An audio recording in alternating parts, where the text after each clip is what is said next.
کہ شیعوں کی امامت بادشاہت کی طرح،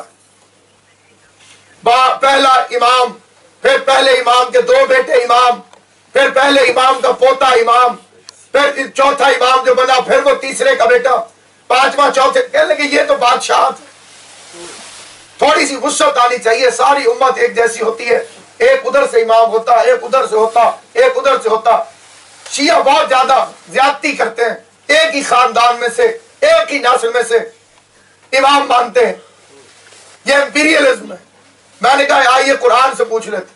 وَإِذِ ابْتَلَىٰ إِبْرَاهِيمَ رَبُّهُ بِكَلِمَاتٍ، جب ہم نے ابراہیم کا چند کلمات کے ذریعے امتحان لیا، فَأَتَمَّهُنَّ، اور وہ 100% کامیاب ہو گئے، قَالَ إِنِّي جَاعِلُكَ لِلنَّاسِ إِمَامًا، ہم نے انہیں کہا کہ ہم تجھے انسانوں کا امام بناتے ہیں، ہم بناتے ہیں، اور کس کا امام بناتے ہیں؟ انسانوں کو۔ آپ ذرا کیلکولیٹ کر لیے دیکھ، یہ چھوٹے بچے جو ہیں، ابراہیم علیہ السلام امام ہے لیکن صرف انسانوں کی، ایک عالم کے اندر 80,000 مخلوق ہوتی ہے جنس کے لحاظ سے، 80,000، جس میں سے ایک جنس کا نام ہے انسان۔ 80,000 قسم کی مخلوقات ہیں ایک عالم کے اندر، ایک ورلڈ کے اندر۔ ابھی تو دنیا نے گلیکسیز کو بھی دیکھ لیا، اور ابھی دنیا کا کیمرہ اس ایک دنیا کو فوکس نہیں کر سکا، دن بدن بڑھتے چلے جا رہے ہیں، بڑھتے چلے جا رہے ہیں، بڑھتے چلے جا رہے ہیں، اتنا دور چلے گئے، ایسی جگہوں پہ چلے گئے جہاں خالی زمین تو کیا پورا نظام شمسی ستارے سے چھوٹا ہو جاتا ہے، لیکن اس کے باوجود ایک عالم ابھی تک پتہ نہیں چلا، اس کا ایک جز ہے انسان۔ ابراہیم خالی عشق کے امام ہے، جنوں کے امام نہیں ہے، پرندوں کے امام نہیں ہے، درختوں کے امام نہیں ہے، ہواؤں کے امام نہیں ہے، ابراہیم پتھروں کے امام نہیں ہے، ابراہیم خلا کے امام نہیں ہے، ابراہیم ہوا کے امام نہیں ہے، ابراہیم سورج اور چاند کے امام نہیں ہے، ابراہیم اس کائنات میں بنی ہوئی 79,099 چیزوں کے امام نہیں ہے، صرف ایک چیز کے امام ہے۔ تو جو ایک چیز کا امام ہو وہ ابراہیم ہوتا ہے، جو 18,000 عالمین کا امام ہو وہ علی ہو۔ الحمدللہ رب العالمین، اس کے لیے ہم نے کہا لا الہ الا اللہ، وما ارسلناک الا رحمۃ للعالمین، ہم نے کہا محمد رسول اللہ۔ اگر اللہ عالمین پر کسی اور کو کنٹرول نہ دیتا تو ہم بھی 2 پر رک جاتے، کہ 2 کا کنٹرول ہے عالمین پر، بس انہی کو ماننا۔ اللہ نے ایک تیسرے طبقے کا ذکر کر دیا، اور یہ آیت ہے سورۃ مبارک الدخان کی، ارشاد ہوا لقد اخترناہم علی علم علی العالمین، ہم نے ایک خاندان کو ان کے علم کی بنیاد پر عالمین کا مختار بنایا۔ وہ خالی زمین پر اختیار نہیں رکھتے، چاہے تو چاند کو 2 ٹکڑے کر دے، چاہے تو سورج کو واپس پڑ دے۔ اب کپڑے اسی کے ہوتے ہیں جسے فٹنگ آئے گی، جس کو لباس پورا ہی نہیں آ رہا وہ دعوے دار کیسے ہوگا؟ تو اب صفت بتا دی، اللہ نے نام نہیں بتایا، نام بتایا جائے تو ہم نام پیدا ہو جاتے ہیں۔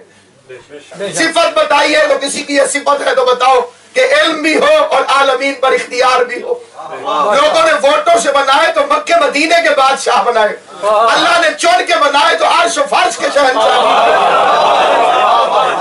جو سیاسی لیڈر ہوگا وہ محدود علاقے کا بادشاہ ہوگا، اسے ایران فتح کرنا پڑے گا، اسے یورپ میں فوج بھیجنا پڑے گی، یہ محدود اختیار ہے، یہ طاقت کا اختیار ہے، یہ تخت کا اقتدار ہے، یہ فوج کا اقتدار ہے۔ لیکن جو انہیں بادشاہی ملی یہ بغیر حکومت کے بھی علیہ السلام، جیسے فرعون تخت پر بیٹھ کر بھی لانتی رہتا ہے، موسیٰ تخت کے بغیر بھی علیہ السلام کے علاوہ۔ فرمایا کہ انی جاعلک للناس اماما، ہم تجھے انسانوں کا امام بنا۔ یہ امامت اس وقت ملی ہے کہ جب بیٹے کو خدا کی راہ میں لٹایا، اس سے پہلے نبی تھے، بیٹا لٹایا، پرموشن ملی، امام بن گئے۔ معلوم ہوا کہ امامت عہدہ نبوت سے افضل، یہ عہدہ امامت جو ہے یہ عہدہ نبوت سے افضل ہے، سوائے خاتم نبیین کے، سوائے ختم نبوت کے۔ اللہ کے دو الف اور محمد کے دو میم اکٹھے ہوں تو ایک لفظ امام بنتا ہے. اور سامعین گرامی اب امامت کی بات آئی تو ابراہیم علیہ السلام نے کیا ارشاد فرمایا؟ قال ومن ذریتی، کیا میری ذریت میں بھی امامت رکھے؟ ابراہیم سے کہیے محلے والوں سے امام مانگے. خدایا ایک ادھر سے بنا، ایک ادھر سے بنا، ایک ادھر سے بنا. ابراہیم فرماتے میری ذریت میں امامت رکھ. پتہ چلا خواص نسل میں ہوتے ہیں. سیب کے درخت پر ہی سیب اگے، بندر نقلیں اتار سکتا ہے، حقیقت کا روپ نہیں دھار سکتا. اب یہ فضیلت اور یہ منزلت خداوند کریم نے اس خاندان کو عطا کی کہ اللہ فرما رہا ہے کہ اے ابراہیم لا ینال عہد الظالمین، ظالموں کو نہیں دوں گا، تیری نسل میں امامت رکھوں گا، تیری نسل میں ہی خیر رکھوں گا. اب پہلا حکم کیا ہوا خداوند کریم کی طرف سے؟ یا ایھا الذین آمنوا اتقوا اللہ وکونوا مع الصادقین. اللہ فرماتے ہیں سچوں کے ساتھ رہو. اب ہمیں سچوں کے ساتھ رہنا ہے، سچے بنانے نہیں. آپ کو یہ نہیں کہا گیا کہ آپ سچوں کے ساتھ رہیں. دوسرا یہ پھر ذکر آ رہا ہے بار بار، میں معذرت چاہتا ہوں، یہودیوں اور عیسائیوں میں آپس میں بڑی لڑائیاں ہوئی. ان لڑائیوں کے دوران یہ ایک دوسرے پر فکرے کستے تھے. تو پہلا فکرہ یہودیوں نے کسا، عیسائی کچھ نہیں کہہ رہے تم. میں نے کہا کہ قیامت والے دن ہر بندہ اپنے باپ کے ساتھ اٹھے گا. یہ یہودیوں نے کہا، اور عیسائی بیچارے پریشان ہو گئے کیونکہ ان کے نبی کا باپ تھا ہی نہیں. نبی نہیں اٹھے گا تو امت کہاں سے اٹھے گی؟ تو اس پرابلم کا یہ حل انہوں نے نکالا کہ انہوں نے فکرہ الٹ کے یہودیوں کو کہہ دیا ہر بندہ اپنی ماں کے ساتھ اٹھے گا. اب یہ لڑائی شروع ہو گئی، حضور کے زمانے تک پہنچ گئی. آدھے صحابہ کرام فرماتے تھے باپ کے ساتھ اٹھیں گے، آدھے فرماتے تھے ماں کے ساتھ اٹھیں گے. دونوں جھگڑا لے کے سب سے بڑے چیف جسٹس کی عدالت میں چلے گئے.